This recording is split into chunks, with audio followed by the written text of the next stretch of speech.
पिछले 40-50 साल से ये संघ परिवार का एजेंडा रहा है कि भारत में यकसा सिविल कोड को नाफिज किया जाए, चाहे वो जनसंघ के रूप में थे या फिर बाद में बीजेपी के रूप में सियासी रूप में आज हैं। तो ये पुराना इनका एजेंडा रहा। मैं अपनी बात को आगे ले जाने से पहले अगर हम तारीख पर नजर डालेंगे तो तारीख में हमको ये मिलता है कि 28 अक्टूबर को 1931 को मोहनदास करमचंद गांधी ने भारत के मुसलमानों को एक तयखुन दिया था कि उनकी शरीयत में मुदाखलत नहीं की जाएगी। कांग्रेस ने अक्टूबर 1937 में यही बात कही।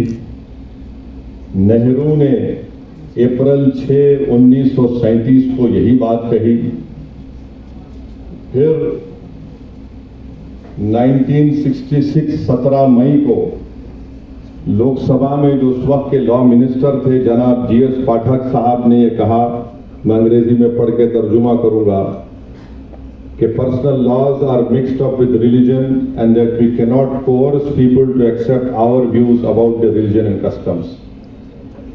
उन्होंने ये उस वक्त के पाठक साहब कानून के वजीर थे, मंत्री थे, उन्होंने लोकसभा में ये कहा 17 मई 1966 को कि पर्सनल लॉज मजहब के साथ जुड़े हुए हैं और हम यानी हुकूमत आवाम पर दबाव नहीं डाल सकती कि वो हुकूमत के सोच को अपने मजहब और कस्टम को छोड़ दें, यानी अपनी हुकूमत की जो व्यूज हैं वो हुकूमत किसी को मजबूर नहीं कर सकती कि वो अपने मजहब को और अपने कस्टम को छोड़ दें।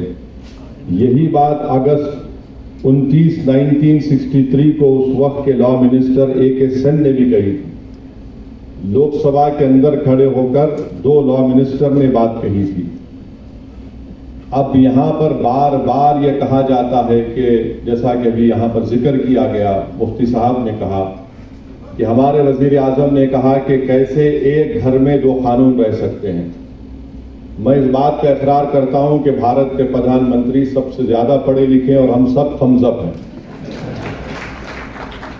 मगर भारत के प्रधानमंत्री को शायद ये नहीं मालूम कि इस मुल्क में आज भी नॉर्थ ईस्ट में एक ऐसा स्टेट है जहां पर क्रिमिनल प्रोसीजर एक्ट अभी भी अप्लाई नहीं होता, CRPC अभी भी अप्लाई नहीं होता।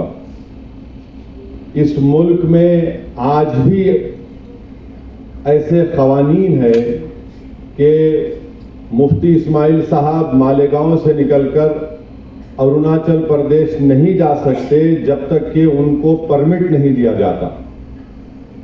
हमारे वतन अजीज में ये भी कानून है कि कोई भी औरंगाबाद से उठकर हिमाचल प्रदेश की एग्रीकल्चर जमीन नहीं खरीद सकता।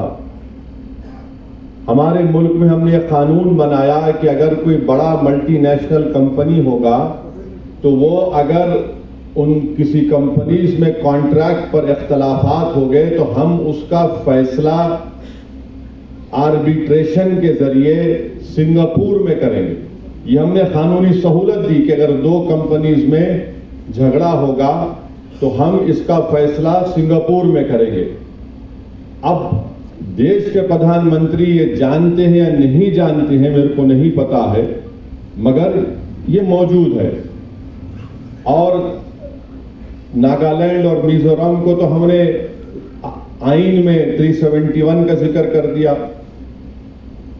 अच्छा, फिर ये भी आप देख लीजिए कि ये इस मुल्क की खूबसूरती है कि यहां पर मुख्तलिफ किस्म के लोग रहते हैं।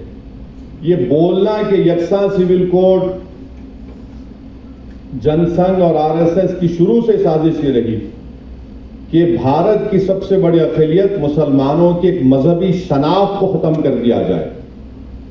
और मैं आज आपके दरमियान में खड़े होकर खुलकर कह रहा हूं कि बाज अगर हमारे जिम्मेदारों को मुस्लिम पर्सनल लॉ बोर्ड से इख्तलाफ है तो इख्तलाफ रखिए आप, मगर एक बात याद रखिए कि ये जो शरीयत application act 1937, dissolution of marriage act 1939 है, ये आपको इस बात की इजाजत देता है कि आप कुरान और सुन्नत के मुताबिक अपनी जिंदगी को गुजारें। अगर ये आपसे छीन लिया जाएगा तो फिर आपका नुकसान होगा इसमें। तो इसलिए इसको पर्सनल लॉ बोर्ड से अगर किसी इख्तिलाफ पे रखिए, मगर इससे ऊपर उठकर देखिए इसको आप। अच्छा, जब आइन बना जा रहा था, जब आइन बन रहा था, ये दोनों कानून को नहीं हटाया गया। 1937 के और 39 के कानून को नहीं हटाया गया था। आइन बन गया और ये कानून का हिस्सा भी बन गया। तो जो बात अंबेडकर और उस कमेटी में आइन बनाने वालों ने नहीं सोची, आज भारतीय जनता पार्टी सोच रही है। और मेरा मानना यह है कि मैंने शुरू से कहा और आज भी कह रहा हूं कि अंबेडकर से बड़ा संविधान को समझने वाला आज तक कोई पैदा नहीं हुआ, ना पैदा होगा। ये एक बात। अब जो अहम बात यह है कि ये बोला जाता है कि दुनिया में कहां पर है दो कानून, बताओ आप। तो हम उन लोगों को बताना चाह रहे हैं जो भारत के लोगों को बेवकूफ समझते हैं।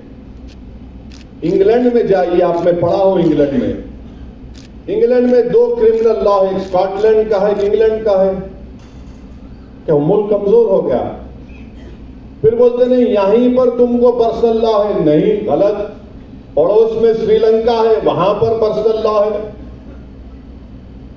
श्रीलंका में है। अच्छा, फिर आप दुनिया में बोलते कहां है, बताओ। आपको जानकर हैरत होगी कि इजराइल में, इजराइल के जो इजरायली मुसलमान है, वहां के शहरी, उनको पर्सनल लॉ उनका है, उनका चलने की इजाजत है। फिर सिंगापुर में है। अब आप बताइए, फिर ये बार बार ये झूठ फैलाया जाता है कि नहीं सिर्फ भारत में इनकी तुष्टीकरण हो रही, ये नहीं है। अब मैं आपके सामने जो बातें रखना चाह रहा हूं कि ये यूनिफॉर्म सिविल कोड से सबसे ज्यादा अगर तकलीफ होगी तो हमारे हिंदू भाइयों को होगी। और वो क्यों होगी मैं बताता हूं आपको। मैं कानून का हवाला देकर, क्योंकि बहुत सी बातें कही गई हैं, मैं कानून का हवाला देकर हमारे हिंदू भाइयों को और बहनों को पैगाम देना चाहता हूं कि आपको एक सहूलत दी गई है। हिंदू मैरिज एक्ट 1955 में सेक्शन 5, सबसेक्शन 4 और सबसेक्शन 5 में, उसमें यह कहा गया कि शादी उन लोगों में नहीं हो सकती जिनमें सपिंडा रिलेशनशिप हो। मगर आगे जाकर कहा गया, however there is an exception carved out if there is a custom of usage. यानी आप इन माने अगर आपके हिंदू भाइयों में है कि अगर उनके वालिद के 7 नस्लों में और मां की तरफ से 5 नस्लों में कोई रिश्तेदार है तो शादी नहीं होगी। मगर उसका एक्सेप्शन दे दिया, यानी उसका एक्सेप्शन उनको दे दिए। अब आप ये एक्सेप्शन खो देंगे, क्योंकि जब यूनिफॉर्म सिविल कोड अगर आएगा तो एक्सेप्शन कैसा मिलेगा आपको? अगर आपका कस्टम है तो फिर मेरा भी कस्टम है, याद रखिए आप। तो यकसानियत कैसा होगा? अगर पैदा करना है तो कैसा होगा? ये आपका नुकसान होगा। दूसरा सेक्शन 7 है ceremonies of Hindu marriage act का, कि आप अपनी शादी अपने कस्टमरी राइट्स के तहत, यानी आपके जो रिवायतें हैं उसके तहत आप करें। यूसीसी आएगा तो सेक्शन 7 चला जाएगा। सेक्शन 29 सेविंग्स का क्लॉज है, वो चला जाएगा। और सेक्शन 2 सबसेक्शन 2 है जो शेड्यूल्ड ट्राइब्स को एग्जाम करता है। उनको ये कहा जाता है कि उसमें कहा गया कि Hindu marriage act scheduled tribes पर अप्लाई नहीं होगा, तो फिर ये हमारे शेड्यूल्ड ट्राइब भाइयों का भी नुकसान होगा। फिर सेक्शन 3 का डेफिनेशन है जिसमें ये बताया गया कि कस्टम एंड यूसेज क्या है, वो आपसे चला जाएगा हमारे हिंदू भाइयों से। अच्छा, ये अब मुसलमानों को निशाना बनाते, हर टीवी प्रोग्राम आप देखो यकसा सिविल कोड का होता, क्या दिखाते टीवी पे, बुरखे में जा रहे बहन हमारी बेटी, अरे मुसलमान टोपी पहन के जा रहा, इनको ऐसा है, ये बड़े तकलीफ में है, इन पे जुल्म किया जा रहा है, जायदाद में हिस्सा नहीं दिया जा रहा है। मैं चैलेंज के साथ कह रहा हूं, दुनिया में अगर सबसे पहले किसी ने किसी महिला को जायदाद में हिस्सा दिया तो वो रसूल अल्लाह सल्लल्लाहु अलैहि वसल्लम इस्लाम है।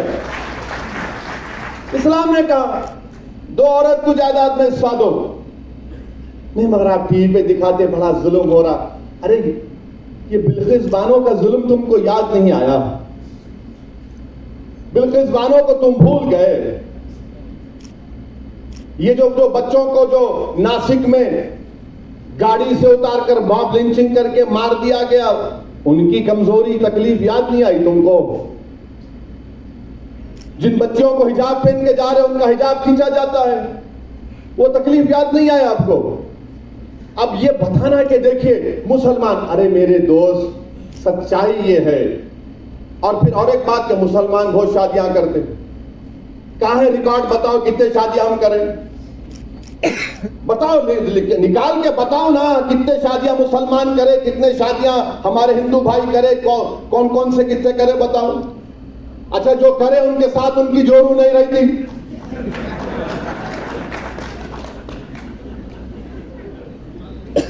और आपको मालूम रिकॉर्ड है गवर्नमेंट ऑफ इंडिया का, ये आप उठाकर पढ़ो, आप एक अंग्रेजी अखबार है टाइम्स ऑफ इंडिया, 28 जुलाई 2022 का।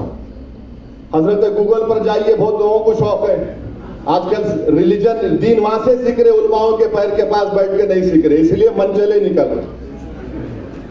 तो 28 जुलाई 2022 का टाइम्स ऑफ इंडिया ये कहता है कि 2 बीवियां 1.9 मुसलमान में है, ये 2019 का डेटा है, हिंदू भाइयों में 1.3 है और दीगर कौमों में 1.6 है। यानी ये जो परेशानी 2 बीवी की है सिर्फ हमारी नहीं है, दूसरों के भी है। और हिंदू और मुसलमानों में 0.6 का फर्क है। अब आप बोलेंगे कि भाई अब बताओ, फर्क बताओ, सऊदीन ओवैसी मुसलमान की दूसरी बीवी रही और दूसरों की दूसरी बीवी रही, तो क्या फर्क है? फर्क यह है कि वो मेरी बीवी है और दूसरों में बीवी नहीं है। फर्क यह है कि उसको मेंटेनेंस मिलता, फर्क यह है कि उसको अपने रहने के लिए घर मिलता, यह फर्क है। अच्छा फिर आप बोलेंगे कि हमने मुल्क में कानून बना दिया, चाइल्ड मैरिज एक्ट बना दिया, बिल्कुल बनाया, मगर क्या यह सच नहीं है कि चाइल्ड मैरिज एक्ट में 84% चाइल्ड मैरिज होती है हमारे हिंदू भाइयों की? कानून तो आप बना दिए। अच्छा ऊपर से और एक बात देखो आप, जब चाइल्ड मैरिज हो जाती है, मैरिज खत्म नहीं होती, वॉइड होती है, वॉइड होती है। यही तो हम बता रहे हैं। हम ये नहीं कह रहे कि मुसलमानों में कमजोरियां नहीं है, यकीनन जहेज की लानत है जैसा सब जगह पर है, यकीनन हमारे बहनों को बच्चों को और उठाना है जैसा कि सब जगह पर है, मगर आपको सिर्फ इस बात की फिक्र है, आप हमारी शनाख्त को हमसे छीनना चाहते हैं, अब और कुछ नहीं है आपका। रिजर्वेशन आप नहीं देना चाहते, नहीं मजहब के नाम पे नहीं देते, मगर मजहब से मजहब छीन के हमको ताकतवर बनाना चाहेंगे आप। रिजर्वेशन तो महाराष्ट्र में नहीं देंगे, नहीं मजहब के नाम पे नहीं दे सकते, मगर हम मजहब की शनाख्त छीन के तुमको ताकतवर बनाएंगे। ये कौन सी मिसाल है बताइए आप। और फिर आप ये भी देख लीजिए कि 2000 से 2019 तक फीमेल इन्फेंटिसाइड, यानी अगर किसी खातून के पेट में मालूम हो जाए कि बेटी है, तो 2000 से लेकर 2019 तक 86% बच्चियां मिसिंग हैं। यानी उत्तराखंड की जितनी आबादी है, करीब करीब उतनी आबादी है कि बच्चियां मिसिंग है। कौन जिम्मेदार है उसका बोलो आप? कानून तो हम बना दिए। अच्छा सेक्स रेशियो आप देखो मुसलमानों का दूसरे रिलीजन के साथ, सबसे अच्छा सेक्स रेशियो मुसलमानों का है। तो ये चीजें हमको आपको समझने की जरूरत है। मध्य प्रदेश में हमारे आदिवासी, शहरी आदिवासी उखड़े हुए हैं, खड़े हुए वो। अच्छा, मैं चाहूंगा कि देवेंद्र फडणवीस जरा महाराष्ट्र के ट्राइबल एरिया में जाके बात करें यूसीसी की। शिंदे चले जाएं, अब तो 3 in 1 हो गए, अजित पवार भी चले जाएं। महाराष्ट्र के आदिवासी एरिया में जाके बोले हम लाएंगे, देखो क्या नतीजा निकलता वहां पे। कर लो आप। छत्तीसगढ़ में जाके बोलो, अब इलेक्शन है 3-4 महीने में। राजस्थान के कबायलियों को बोलो, आप आदिवासियों को। हम यही बताना चाह रहे हैं कि ये जो भारत की खूबसूरती जिसका जिक्र इम्तियाज जलील साहब ने किया, यही खूबसूरती है भारत की। बार बार बोलते अमेरिका में ऐसा है कि अमेरिका में, अरे अमेरिका में ये कल्चर है। अमेरिका में इतने कल 2000 से 3000 कितने कल्चर है, नहीं है। अच्छा, अमेरिका में हर स्टेट में उसका अलग कानून है, मगर फिर भी अमेरिका ताकतवर है। या उल्टा बोलते हैं, भारत के वजीर आजम बोले कि एक मुल्क में घर में 2 कानून कैसा रहेंगे। तो ये बातें इसको समझने की जरूरत है। और अगर नहीं समझेंगे तो फिर आप मुल्क को कमजोर करना चाहते हैं। और फिर किसी एक टीवी चैनल पे बोले कि हम एक सर्वे करें, 8000 औरतों का सर्वे करें।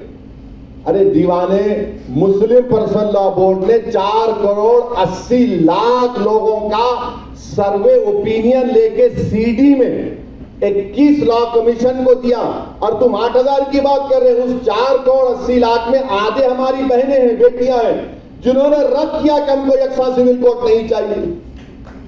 अब आप बता रहे हैं। तो ये मकसद एक ही है कि भारत के इस खूबसूरती को हमेशा के लिए प्लुरलिज्म खत्म करके रख दिया जाए। भारत के वजीर आजम क्या बोलते हैं कि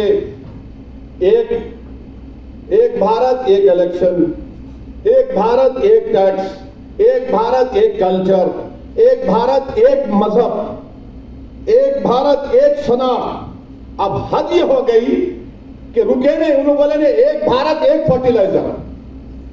कैसा में फर्टिलाइजर हो सकता है मेरे बताइए आप। अरे बोले जा रहे हैं, बके जा रहा हूं जुनू में क्या क्या, और सामने बता रहे हैं मुल्ला जी को मुसलमान, देखो इनको हम सबक सिखा, नहीं, आप सबका नुकसान करने वाले हैं। तो इसीलिए हम तमाम को, और खास तौर से हमारे हिंदू भाई बहनों को समझना पड़ेगा कि आपका कितना बड़ा नुकसान होने जा रहा है। आप किस चीज से महरूम हो जाएंगे। और ये बार बार ये जो दुम छल्ले हैं, अरे क्या होता मियां, क्या दीन खत्म हो जाता? अरे दीवाने, दीन खत्म होने के लिए नहीं आया, दीन सुबह कयामत तक रहेगा। दुनिया उस वक्त खत्म होगी जब कलमा बोलने वाला नहीं रहेगा, जब दुनिया खत्म होगी। मगर मैं ये दीन की बात नहीं कर रहा हूं, मैं मुल्क की, आइन की, दलितों की, आदिवासी की, क्रिश्चियन की, हिंदू भाइयों की, सबकी बात कर रहा हूं, देश के हित में बात कर रहा हूं। मगर इसको चेंज कर देते। अब हमारे मीडिया वाले भी सोच रहे होंगे कि अब कहां से इसको पकड़ना। नहीं पकड़ सकते आप। कहां से पकड़ते, पकड़ो आप। कोई कैरम बोर्ड है, क्वीन को कब गिराएंगे, किंग को कब गिराएंगे। मुल्क है भाई, मुल्क को चलाना है। ये भारत है, 130 करोड़ का देश है। इसको आप 2 मिनट नूडल के साथ नहीं चला सकते। लाए नूडल खरीदे, 5 मिनट बनाए, अम्मा देखा, बच्चे को कहा, बच्चा खाता बैठ के। ये ऐसा नहीं है भारत। ये 130 करोड़ का देश है। यहां पर हमा किस्म के लोग हैं, हमा किस्म के रंग के लोग हैं, हमा किस्म के सोच के लोग हैं। इसीलिए तो हमारे बुजुर्गों ने तो अंग्रेजों से खिलाफ लड़ा था कि इस मुल्क को ऐसा रखेंगे हम।